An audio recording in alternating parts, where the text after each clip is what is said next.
bozdu. Ak yol sızıp zengər köklerde, ömür yolları gül aktügen, vardır yemerek köpürlerde. Her kimden sızgan ömür yolu, kabat sızılmaydı köklerde. Yazmış kırılışlar biktikке,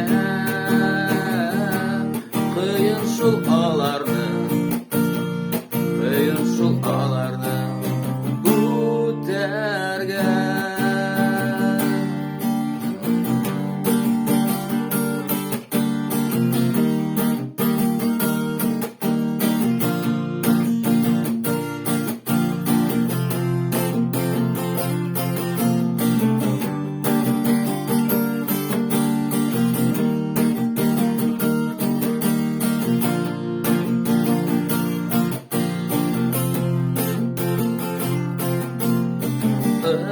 Kış kevik ışığımız,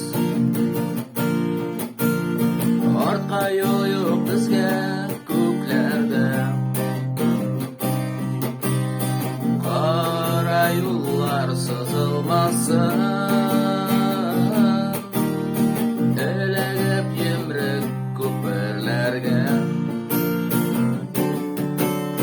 Her kimden sızgan ömür yolu, kabat sızılmaydır köklerde. Yazmış kırılışlar